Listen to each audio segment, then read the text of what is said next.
Hey, Bullet King. Oh wait, that doesn't sound right. I mean King Bullet. Now we got a daily dose of cringe out the way. Surpassing the Father. What does that mean? Today's video is about fathers. Fathers in Attack on Titan specifically. The title of today's video is Sins of the Fathers. You'll see why it's called that later, and you'll learn the relevance of it too. I think this theme is heavily related to Attack on Titan's ending. It's probably the most important theme within Attack on Titan, and it's not just me saying this, trust me, it will be related to the final panel for sure. Regardless of if it's actually relevant in the final chapter, this is one of those fun video essays I'm doing, in which I overly analyze the show. A lot of this is to do with my own interpretation, so bear that in mind. However, a lot of it is also the interpretation of the actual author Isayama himself. And hopefully as a conclusion, by the end of this video, I can shine some light on who I think the father is, probably. Slash the person holding the child in the final panel, saying you are free. And I know this sounds repetitive, because you've probably heard of the final panel. However, I'm going to be bringing up new stuff you probably don't know, like a lot of new stuff, and a lot of new analysis. This is genuinely one of my favourite videos, so please try and watch all of it, like please. Cue the opening.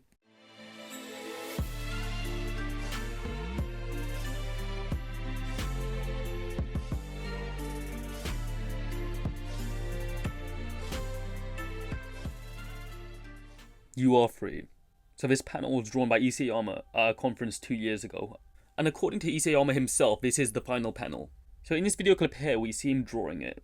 But what's interesting is, right before the narrator cuts him off, he seems to be quite emotional, and says this is in relation to somebody surpassing their father. Before we answer who the father is holding the child, what is meant by surpassing the father? So what does surpassing the father mean? Does it mean being a better father? A good father? I've always thought, even before Attack on Titan, can you be a terrible human being, yet be a great father? Well, it depends on how you look at it. You can look at it through semantics. So by semantics, I mean the meaning of the actual word, father. What does father mean? Well, let's find out. I will be using the Oxford Dictionary. Father, a man in relation to his child or children. So you see what I mean? It's quite ambiguous and vague, right? Since technically a guy having a child would constitute as them being a father. So in this case, it might be better to look at it through linguistics, which means looking at words and phrases in the context in which they belong. I'd assume most people think being a good father means being a good parent. However, you can assume being a good father means you have a good heart and you're a good person. Now, between these two options, there isn't a right or wrong answer. It just depends on who you're asking. Now, let's talk about the first relationship of father and son in Attack on Titan. Grisha and his father, Dr. Jaeger. I quote, "There's not a day I don't regret it. That day my son left the walls together with his little sister. I was always too strict with him, telling him to take after me, to become a doctor. After all, how could my son ever do something like that? It was me. It was all me." So what we learn from this is that he forced his son into a role. He wanted him to become a doctor. He forced him to become a doctor. And he was so strict on his children. So strict, his lack of freedom forced his children to wander out. So he robbed them of their freedom, and his daughter died. He blamed the death of his daughter on their own lineage and blood. However, it was only in his old age he came to realize it was his fault. But at this point it was too late. The man was broken already. That's why he stated that he regrets it. The theme of regret is quite major to the story of Attack on Titan. Characters are Ymir telling us that we should try and live our lives without regret. So at least from Isayama's perspective, Grisha's father failed. Now the next father and son relationship is between Grisha and Zeke. It seemed Grisha really never learned from the mistakes of his father.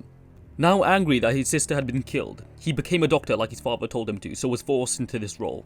But then joined the Eldian Restorationists to avenge his sister's death, who would later have a son with Dina Fritz. He never played with Zeke, instead forced his own son into a role, repeating the same mistake that his father did. His lack of freedom actually caused Zeke himself to snitch on his parents, so it was almost like a parallel. Now moving on to an even more significant relationship, one between Grisha and his son Eren. So according to Zeke, it seems like he did learn from his own mistakes, but only somewhat, and it seemed to be because of what Eren Kruger said to him. To go to the walls, to find somebody to love and have a child with. It was really the only way to end this cycle. However, it only seems that Grisha himself had learnt from his own mistakes and his father's mistakes. You could say he somewhat surpassed him. But in the end, it really wasn't enough. He still forced Eren into a role. He made Eren the Attack and Founding Titan. He forced Eren to avenge his mother. He failed to find another solution. So Eren became the solution to this conflict between the Eldians and the world. He forced Eren to become a slave almost. Eren's lack of freedom, due to having these Titan powers, forced him to do horrific things. It is true that Eren manipulated his father to kill the Rice family, and to inherit the Founding Titan. However, and a lot of people forget this, but in the end, Grisha regretted all of his actions. Meaning just like his father, he lived with regret. And he wanted Zeke to stop Eren. So because Grisha couldn't give his child freedom, it seems he failed too. Now moving on to an equally interesting relationship between father and daughter, Historia and her father. This relationship is a parallel to Eren and Grisha, since the fathers are quite similar, even having that scene within which both have a syringe trying to inject their children. So I'll be using the data book to kind of look into this further, since direct parallels are made between them. This section here is called Sins of a Fathers, in which it talks about the egoism of a father, and how a father has expectations of their child, but the child is not a child, but rather a vessel. It stated that the existence of comrades allowed Eren and Historia to break themselves free, unbounding them of the curse of their blood. Historia herself was saved by the words of Ymir and Eren.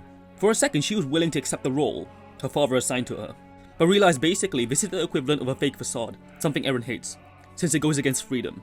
So this whole idea of roles, this forceful roles of fathers, is brought up again, something Eren states he understood completely in the conversation with Historia. And then the data book states that she can't take the path of a father, so she'd rather walk her own path. Moving on to the next page of his data book, it states that if they accept their father's roles, they will only suffer more as children, and that there is this inherent fate of their blood, the sake of fulfilling their father's wishes by sacrificing their own will. This is known as the curse of a father, in which both fathers entrust the power and desire of revenge to their children. Now, the curse of a father is something that Historia herself has already broken, something Eren actually admires about her, right? But it's also implied that Eren hasn't done this yet, so Eren is still yet to do this, is yet to surpass his father, and unburden his child of roles. Now if you recall at the beginning of the video I said one of the most important themes within Attack on Titan is this relationship between father and child. So is that actually the case? We're gonna find out. Now we move on to this section right here, in which there's an interview where Isayama is asked, was Historia the reason why Eren emerged from his abyss? And by abyss I assume they mean Eren's nihilism, since an abyss is like this endless bottomless pit that you are trapped in. And Isayama answers, my own entire existence, from my birth to the day I die, has been determined by my father. I think it's amidst this despair that Eren witnessed Historia, who was in a situation close to his own, released herself from binding this yoke known as Rodriguez, and made up his mind to face his duty. You could say he finally understood what he himself had to do. And that concludes the quote. So from this we can deduce that Isayama finds the relationship between father and child quite interesting. We don't know if this is a personal thing. He makes it seem this way in the actual interview, but I did some research into Isayama and his family and it seemed perfectly normal. Quite a perfectly ordinary normal family that seemed loving. But of course I don't know what happens behind the scenes. However, you can find things interesting without them being relevant to you necessarily. I'm sure you can find a lot of people that can relate to this. Not on a literal level, but at least at some level, right?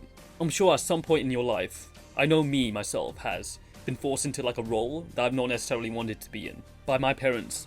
And this is when things get even more interesting. So question 5 of the interview. This is what was asked. It's amazing how often the curse from parent to child is portrayed. Did you study psychology? For things like Historia with her father, or Eren with his father? And then Isayama answers, it's not psychology, but killing the father exists within the story. In truth, everything might revolve around this theme. Maybe that's what I had in mind. It should be noted that both are parallel since they killed their father, hence this theme of the father and child is important. And from this scan here, we know that Isayama actually planned the framework for the entire show, including the ending, from its very conception. So if Isayama thinks that the most important theme in the show is the theme of parent and child, and escaping your role, then I think that speaks volumes. And it would explain why he was so emotional when he dropped the idea of surpassing the father when drawing that final panel. Now it's time to sum up everything I've really talked about and come to a conclusion. So literally, one of the most important themes, if not the most important theme within Attack on Titan, is our relationship between parent and child. And the curse of a father is brought up several times. The idea that the father will always force roles on the child, and that this endless cycle will carry on continuing unless the child decides to break free of their role. So surely that explains the final panel. Hopefully, right? The man holding the child literally says you are free to the child, in a slightly informal tone. There's no forced roles on the child. The lineage and blood of that child doesn't matter. Nothing does. It's like what Carla said. If you're born into this world, you are special. Now I'm gonna assume the person holding the child is the father. Hence Isayama literally says, this is somebody surpassing their own father. Who could it be? Could it be the farmer? Oh yeah, I completely forgot. The farmer's legendary father that he had to surpass is still untalked about yet. And those words, you are free, mean so much to them. Obviously I'm joking, so who's the next person? Now you know what, Grisha isn't even the worst option. Grisha did kind of surpass his father, but in the end I explained he failed. He still had to pass all of his burdens and force this role on Eren regardless, so he failed. And you know what, as the rumbling is concluding, there's literally a child being born right now, Historia's child, right? So I'd assume it is Historia's child. And I would assume it isn't Grisha because, you know, he failed. And if you look carefully, the child he's holding has like eyelashes, so he can't really be holding like any of his sons, because babies within the show who are male aren't shown with eyelashes, so I'm pretty sure it is a girl. Now in the end, we're only left with one candidate. Somebody who genuinely cares about freedom. Somebody who understands the relationship between father and child all too well, and how the father forces roles on them. The only one who hasn't really failed as a father yet. Who do you think it is? I want you to carefully look at the child's eyebrows. Like, whose eyebrows are those? Like, whose eyelashes are those? Now, I could be wrong, but I heavily doubt it. You know what? April Fool's Day is coming up. Like, when is that? Let me search up. Ooh, April the 1st. You know what? Like, if something else happens, then I will genuinely be confused. But I think I know who it is. It's Aaron, come on. Yeah, all of this should conclude the entire video essay. It was quite short, it's not too long. It should only be about 10 minutes long. If you disagree, you can comment down below if you want, but I'd rather talk to you on Discord. That's at least 10 times more preferable. Obviously, bear in mind this is like an essay. It's like I have to give my interpretation, I have to use like evidence, etc. If you know something I don't, like, I would love to know. Now, don't forget to sub and don't forget to like, because that would definitely be appreciated. Because I do put a lot of effort and work into these videos. And the best way to support me is by doing that. Like, I'm not even asking you for money, please. And by the way, I am joking. Please check out my other videos. I'll link some of them at the end of this. Alright, peace out. Love you guys. Goodbye.